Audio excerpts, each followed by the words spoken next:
But now we're going to move on to editing. Back in the beginning, editing literally happened in cut and paste. They had these big tables with choppers, and they would chop the film, put it together, wrap some tape around it, or glue it. That's how editing started. It was literal cut and paste. And it stayed that way for years and years and years. But now with digital, you guys know, it's easy. You can just go in. I mean, technically it's easy, not artistically. It's still not easy to do that. But essentially, it's like a puzzle. Carol Littleton, who edits for Steven Spielberg a lot, she says, thinking about transitions is the most important thing a filmmaker can do in advance of shooting a scene. Remember, in advance. They're going to think about it in advance. They don't think about it after. In many regards, film editing is solving a puzzle with lots and lots of moving pieces, and you're trying to put them all together to get the best performances, to get the best audience response out of a scene. Editing is a puzzle. They take hours and hours and hours of film, whether digital or real film. Either way, the concept is the same. They take the hours, all the different angles, all the different takes, and they put them together to make one fluid, coherent film. That's the job of the editor. So, elements of editing. First, you're going to have shot relationships. So,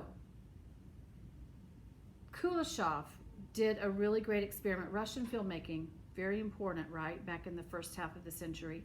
And Kuleshov did an experiment, and you have it recorded. You have a clip of it in your list of clips. And the idea here is that you look at one thing happening, and the next thing you connect this dot to this dot. They are not unrelated. This affects this. And so he did an experiment where he did one shot of an actor, same shot, right? And the actor just kind of has a neutral expression. Neutral, right? And so then they show the actor, and then they show a baby. And you think that the actor's looking at the baby with a smile. And then they show a lady in a bikini, and that you think the actor has got a little, you kind of have a little gleam of lust in the actor's eyes. And then they show a dead person, and you look at the actor and you think that he's sad. It's actually the same shot all three times of the actor, but we take the context as viewers. We take the context and we lay it on top of what we see on the screen, and we connect those dots. That's the Kuleshov effect that comes from Russia. Cinematic time and space are shaped through editing. A span of months can become just moments. Building exteriors like the White House with clever editing of people entering become believable facsimiles of location. So they can shape time in a film by really good editing. You can make years go by if you have good editing. You can make one moment seem to last 4 hours with good editing. So you can shape time. You can shape space through editing. For example, a shot of the White House. You show us the exterior of the White House, and then you immediately, the next shot, show us two politicians walking down the halls, and you're like, oh, they're in the White House. No, really, they're on a soundstage in Los Angeles, but your brain makes the connection of the exterior to the next interior shot that you see. Or sometimes you'll see a shot happen where you're out on the street, and the actor, the character, starts to walk in the door of the building. So we're shooting from outside, the character walks in the door. Then later, we get another shot from the inside of the building, and we get the actor coming in the building. They may not even be the same two buildings. They may have been shot on totally different days. One the exterior, one the interior. One's probably a soundstage. But that's the way they shape the space for us. It's all in the editing.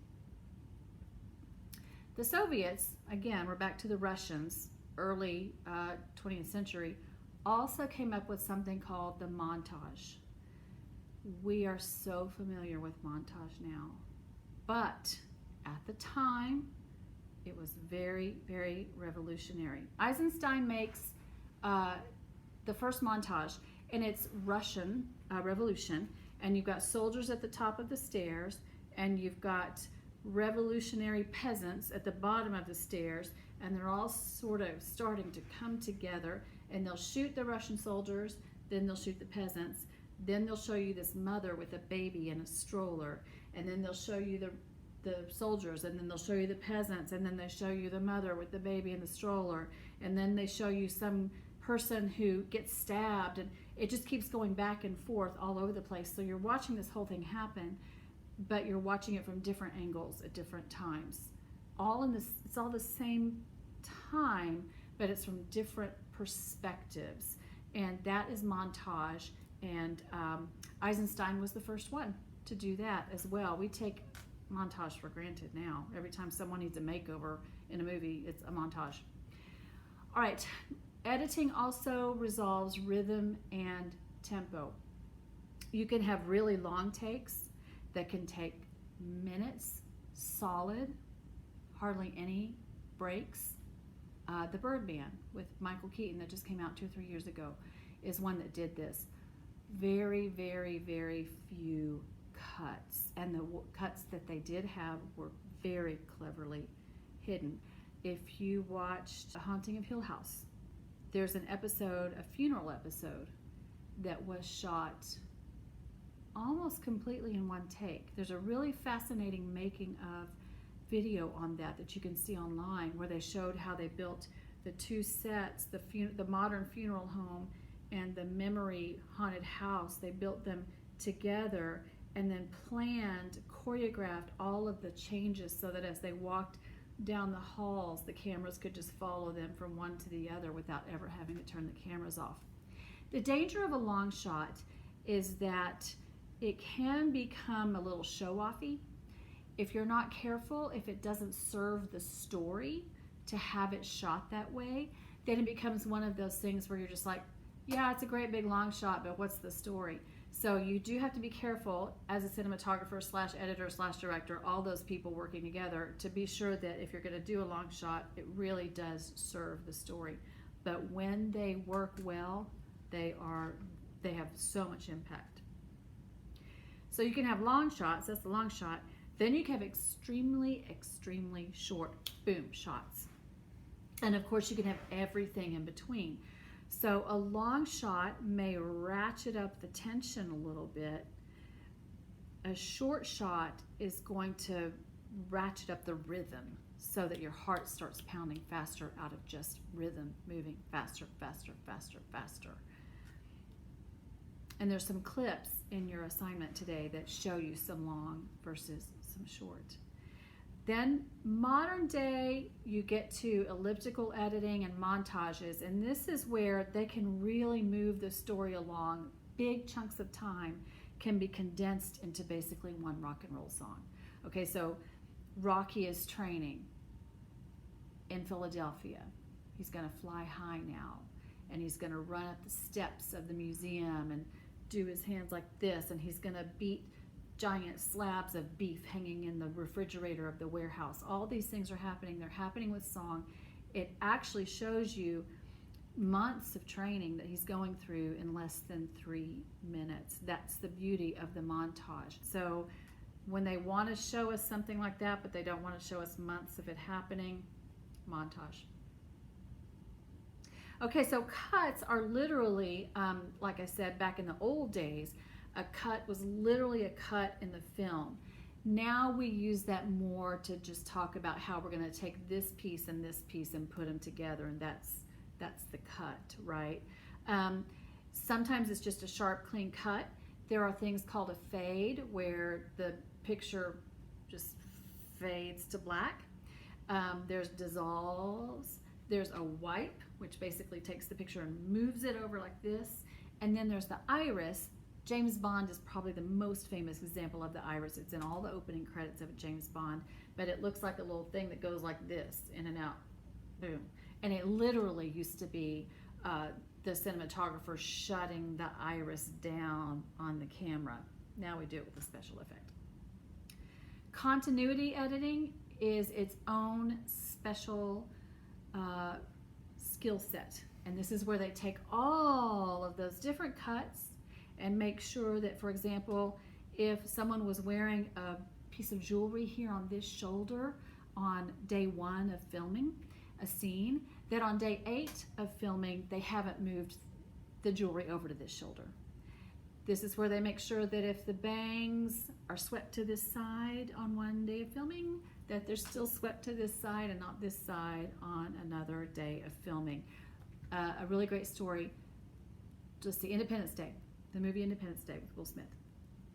So they're in the bunker and they are having a conversation. And in the first part of filming the scene, they go over, they open the refrigerator to get a bottle of water or something out. The refrigerator's full of food, right? They keep filming their scene. Cut, time to take a break. Everyone goes and gets their lunch. The crew was putting their lunch in that refrigerator. So the crew goes and gets their lunches. Everyone has lunch. We come back to film again after lunch. We're filming the same scene. They open the refrigerator. There's no food in it. They keep shooting, and then they edit all these pieces together later. They take some from the before lunch, and they take some from the after lunch. They put them together. So in that same scene, the food disappears from the refrigerator magically. So that's the kind of thing the continuity editor is supposed to catch, is those situations where you're taking pieces from a different day of filming or a different period of filming. You want to make sure everything still matches so the audience doesn't go, ah. All right, so then you've got the 180-degree rule, which also goes with continuity editing. This is where you put, and the video clip of this is helpful, really and seriously helpful in your assignment for this week. But the camera is basically when two people are talking, they're facing each other, right? And you put one camera center in front of them, and then one camera angled at this person and one camera angled at this person. And so you've got this 180-degree, like we're talking here, and we've got 3 cameras out here. And then you have to be sure when you're editing that you're matching shots from the angles that they were shot from. And then you have something called the eyeline match, and this is where a character looks at something, and then we show you what he's looking at. Happens all the time. Jurassic Park, again, great example of this in Jurassic Park, where we see, they see the dinosaurs. Sam Elliott, right? Sees the dinosaurs and he's looking, and it's just amazing. I remember seeing this in the theaters the very first time it came out, guys. This movie was stunning for its special effects. It was the first time fully photorealistic animals had been used to this extent to carry a film, and it was just so striking. And so he gets out of the Jeep and he looks and he sees the dinosaurs, and you see this look of awe and wonder on his face. Then they show you what he's looking at, the dinosaurs. It's really great. That's called the eyeline match. All right, so that's my synopsis of cinematography and editing. Don't neglect to watch all of the clips on these things, because you really do need to see them in action to have the best understanding of what they are. And I look forward to our next discussion.